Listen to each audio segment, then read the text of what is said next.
20 दिसंबर 1968 की रात Venetia California के पास एक नौजवान कपल अपनी पहली डेट पर निकला। 17 साल का डेविड फैराडे और 16 साल की बेटी लो जैनसन। प्राइवेसी की तलाश में दोनों लेक हरमन रोड की तरफ गए और अपनी कार पार्क कर दी। उन्हें बिल्कुल अंदाजा नहीं था कि कोई उनका पीछा कर रहा है।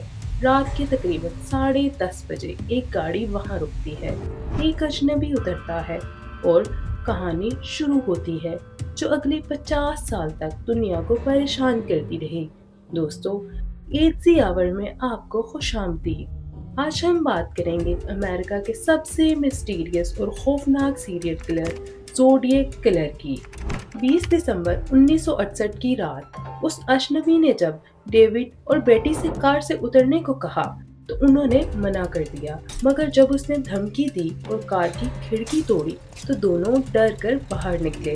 जैसे ही वो उतरे उसने फायरिंग शुरू कर दी। डेविड को सिर्फ एक गोली लगी और बेटी को पीठ पर 5 गोलियां मारी गई। किलर वो बॉडीज वहीं छोड़कर चला गया। पुलिस ने बैलिस्टिक एविडेंस कलेक्ट किया, लेकिन कोई फिंगरप्रिंट्स, कोई क्लियर गवाह नहीं था। ये था ज़ोडिएक का पहला कंफर्म मर्डर। 6 महीने तक खामोशी रही। लोग समझे कि शायद लेक हरमन के कातिल दोबारा वापस नहीं आएंगे। 4 जुलाई 1969 इंडिपेंडेंस डे की रात 12:04 पर ज़ोडिएक दोबारा आया। 22 साल की डार्लिन फेरन और 19 साल का माइकल मैकआउट कार पार्क में बैठे हुए थे। उन्हें लगा कोई उनका पीछा कर रहा है। डार्लिन कार लेकर दूसरी जगह गई, लेकिन कुछ ही देर बाद वही गाड़ी दोबारा पीछे आ गई और उनका रास्ता ब्लॉक कर दिया। अजनबी ने फ्लैशलाइट ऑन की और उनके चेहरे पर मारी जैसे पुलिस ऑफिसर हो। माइकल और डार्लिन को लगा कि शायद ये चेक करने आया है, लेकिन अगले ही पल उसने उन पर गोलियां चला दी। माइकल जिंदा बच गया, लेकिन बहुत ज्यादा जख्मी था, जबकि डार्लिन मौके पर ही मर चुकी थी। माइकल ने अटैकर का डिटेल डिस्क्रिप्शन पुलिस को दिया, जिसमें उसने उसकी हाइट, बिल्ड और कपड़ों के बारे में बताया। कुछ देर बाद 12:40 पर वेलिजो पुलिस को एक call I. I am the one who killed the couple last Christmas and I just killed 2 people tonight। ये ज़ोडिएक का पहला कन्फेशन था। 1 अगस्त 1969, एक महीने बाद ज़ोडिएक ने 3 अलग-अलग न्यूज़पेपर्स को लेटर्स भेजे। सैन फ्रांसिस्को क्रॉनिकल, एग्जामिनर और वेलिजो टाइम्स हेरल्ड। हर लेटर में उसने अपने मर्डर्स का जिक्र किया और एक साइफर भी भेजा जो कि डिकोड ना हो सका और ऐसे ही पब्लिक कर दिया गया। ये साइफर एक स्कूल टीचर डोनाल्ड हार्डन और उसकी वाइफ ने सॉल्व किया। इसमें ये मैसेज था, मेरे लिए कत्ल करना सबसे एक्साइटिंग चीज़ है। मुझे मज़ा आता है। जब मैं मर जाऊंगा मेरे विक्टिम्स मेरे गुलाम बनकर रहेंगे।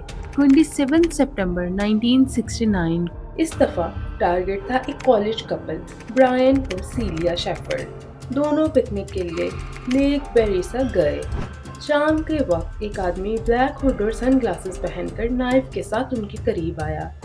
उसने कहा कि वो एक एस्केप्ड कन्विक्ट है और उसे कार चाहिए। ब्रायन और सीलिया ने मान लिया और उसको कार की कीज दे दी। उस किलर ने दोनों को रस्सी से बांध दिया, फिर अचानक छुरी से दोनों पर बहुत दफा अटैक किया। सीलिया 10 घंटे बाद हॉस्पिटल में दम तोड़ गई, जबकि ब्रायन जिंदा बच गया। चलते वक्त किलर ने ब्रायन की कार पर एक मैसेज लिखा, वेलिजो 12-20-68 7469 सितंबर 2769 बाय नाइफ। उसके बाद पुलिस को एक call I, I just killed 2 people at Lake Beresa. I also killed the people last year। Police अभी ये मसला नहीं हल कर पाई थी कि एक महीने बाद 11 अक्टूबर 1969 सैन फ्रांसिस्को में एक टैक्सी ड्राइवर पॉल स्टाइन को टारगेट किया गया।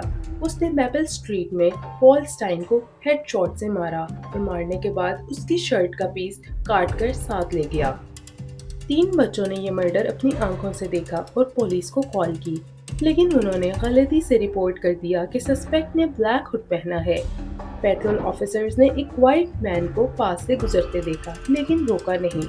ये वाइट मैन असल में ज़ोडिएक था, जो उनकी आंखों के सामने से बचकर निकल गया।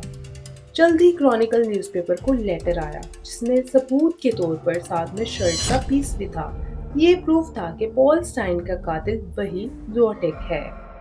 اس لیٹر میں زوڈیک نے دھمکی دی کہ اب وہ اسکول بس کو ٹارگٹ کرے گا۔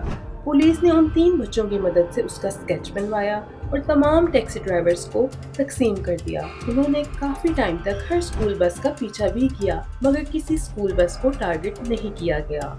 زوڈیک نے اوکلینڈ میں پولیس کو کال کی اور کہا کہ وہ لائر میلون بیلی کے ساتھ ٹی وی پر بات کرنا چاہتا ہے۔ ٹی وی شو کے دوران ایک شخص کال کرتا رہا۔ اس نے بولا کہ مجھے ہیلپ چاہیے، لیکن بعد میں ثابت ہوا کہ وہ ایک مینٹل پیشنٹ تھا، اصلی زوڈیک نہیں تھا۔ لیٹرز کا سلسلہ جاری رہا۔ اس نے ایک اور سائفر بھیجا جو 50 سال تک انسالوڈ رہا اور دسمبر 2020 میں ڈی کوڈ ہوا، جس میں زوڈیک نے کہا کہ اس نے بام بنایا ہے اور اپنے بیسمنٹ کی سلیوز کا ذکر کیا۔ پھر ایک رات 22 مارچ 1970 22 سال کی کیتھلین جونز اپنی 10 ماہ کی بچی کے ساتھ ہائی وے پر جا رہی تھی۔ رات کے قریب 11:15 پر ایک آدمی نے ہارن بجا کر ان کو روکا۔ آدمی نے کہا کہ اس کی گاڑی کا ٹائر لوز ہے اور خود اس نے ویل ٹائٹ کرنے کی آفر کی اور اس بہانے اسے کڈنیپ بھی کرنے کی کوشش کی۔ کیتھلین کسی طرح اس سے بچنے میں کامیاب ہو گئی اور پولیس اسٹیشن پہنچ گئی۔ وہاں اس نے وانٹڈ پوسٹر دیکھا اور چلائی، وہی آدمی ہے جو مجھے لے گیا تھا۔ پولیس کیتھلین کی کار ڈھونڈنے واپس گئی مگر اس نے کار جلا دی تھی۔ اس کے بعد زوڈیک نے لیٹرز میں لکھا I gave a rather interesting ride to a woman and her baby۔ Lake Berryessa attack کے بعد انویسٹیگیٹرز نے کرائم سین پر فٹ پرنٹس نوٹ کیے۔ فورینزک انالیسس نے بتایا کہ یہ شو پرنٹس ملٹری کے لوگوں کے شو پرنٹس سے ملتے ہیں، جس سے معلوم ہوتا ہے کہ بندے کا تعلق ملٹری سے ہے۔ پولیس نے پرائم سسپیکٹ کے طور پر آرتھر لی ایلن کو پکڑا کیونکہ اس کی کچھ چیزیں زوڈیک سے ملتی تھی۔ ایک تو یہ کہ ایلن نیوی ویٹرن تھا اور اس کے پاس ایک ریسٹ واچ تھی جس پر زوڈیک لکھا تھا۔ اس کے علاوہ بلو راک سپرنگز اٹیک کے سروائیور مائیکل مگاو نے 1991 میں فوٹو لائن اپ میں ایلن کو شوٹر بتایا۔ That's him, it's the man who shot me۔ مگر ایلن کے فنگر پرنٹس میچ نہیں ہوئے جو پال سٹائن کیس میں ملے تھے۔ اس کی ہینڈ رائٹنگ بھی الگ تھی۔ اس کے بعد دوسرا سسپیکٹ لارنس کین تھا۔ یہ بھی کلوزلی ایگزامنڈ سسپیکٹ تھا کیونکہ کچھ وٹنسز نے بولا کہ وہ بلو راک سپرنگز اٹیک کی کار ماڈل جیسی کار چلاتا تھا۔ اس کی ہینڈ رائٹنگ اور فزیکل ریزمبلنس بیریسا اسکیچ سے ملتی تھی۔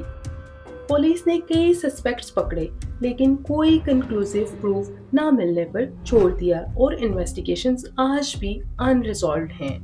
1970 کے بعد زوڈیک کے لیٹرز بھی رک گئے۔ اس کے آخری کنفرم لیٹر 1974 میں کرونیکلز کو آیا جس میں اس نے لکھا میں مزید لوگوں کو مار رہا ہوں، تم مجھے پکڑ نہیں سکتے۔ آفیشلی اس کے 5 مرڈرز کنفرم ہوئے لیکن خود اس نے 37 مرڈرز ایڈمٹ کیے۔ 50 سال کے بعد بھی زوڈیک کا اصل چہرہ مسٹری بنا ہوا ہے۔ دوستو، یہ تھی زوڈیک کلر کی کہانی۔ ایک ایسا کلر جو صرف قاتل نہیں تھا بلکہ پولیس اور میڈیا کے سامنے بہادری سے اعتراف بھی کرتا تھا۔ اس کے لیٹرز، سائفرز اور تھریٹس نے پوری جنریشن کو ڈرا کر رکھ دیا تھا۔ سوال یہ ہے، کیا زوڈیک کبھی سامنے آئے گا یا وہ ہمیشہ مسٹری ہی رہے گا؟ آپ کیا سوچتے ہیں؟ کامنٹس میں ضرور بتائیں۔ اور اگر آپ کو ویڈیو پسند آئی ہو تو لائک کریں، دوستوں کے ساتھ شیئر کریں اور چینل کو سبسکرائب کرنا نہ بھولیے۔ اگلی ویڈیو تک کے لیے اللہ حافظ۔